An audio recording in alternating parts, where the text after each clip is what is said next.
नमस्कार मित्रांनो, विचारवस्तू नावाच्या आपल्या यूट्यूब चॅनलच्या नव्या व्हिडिओमध्ये तुम्हा सर्वांचं पुन्हा एकदा मनापासून स्वागत आहे।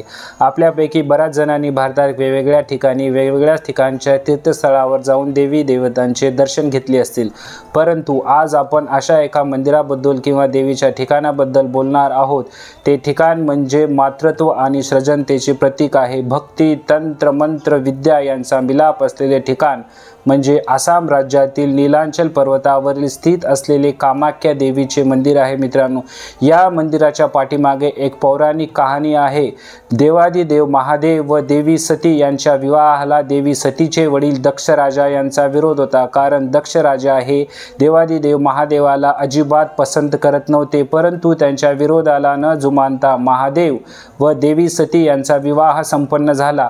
काही दिवसांनी ज्यावेळेस दक्ष राजाने एका मोठ्या महायज्ञाचे आयोजन केले होते, त्या यज्ञाच्या ठिकाणी दक्ष राजाने वेगवेगळे देवी देवता आणि साधू संतांना आमंत्रित केले होते, परंतु त्या यज्ञाकरिता दक्ष राजाने महादेव व त्यांची पत्नी देवी सती यांना आमंत्रित केले नव्हते। ही बाब ज्यावेळेस देवी सतीला लक्षात आली, त्यावेळेस देवी सतीला या बाबीचा राग आला व रागाच्या भरात महादेवाला न सांगता देवी सती त्या यज्ञाच्या ठिकाणी पोहोचली।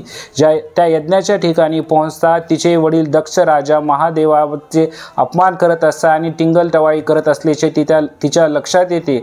त्यावेळेस तिचा क्रोध आणखी वाढतो। जी यज्ञाची महाअग्नी चालू असते, त्या अग्नीमध्येच देवी सती स्वतःला समर्पित करते। ज्यावेळेस ही बाब महादेवाला समजते, महादेव तिथे पोहोचतात। देवी सतीच्या मृतदेहाला घेऊन महादेव संपूर्ण ब्रह्मांडभर फिरत तांडव करत असतात। महादेवांच्या या दुःखाला विराम देण्यासाठी भगवान विष्णू आपल्या सुदर्शन चक्राने देवी सतीच्या शरीराचे 51 तुकडे करतात आणि त्या 51 तुकड्यापैकी की देवी सतीचा जो योनी भाग आहे तो नीलांचल पर्वतावर स्थित होतो आणि तेव्हापासून नीलांचल पर्वतावर कामाख्या देवीचे मंदिर स्थापित झाले आहे। मित्रांनो, या मंदिराचे एक वेगळे वैशिष्ट्य आहे। मित्रांनो, दरवर्षी जून महिन्यामध्ये 3 दिवस हा मंदिर बंद असतो, म्हणजे या काळामध्ये 3 दिवसामध्ये देवी आई मासिक धर्मात असते असे मानले जाते।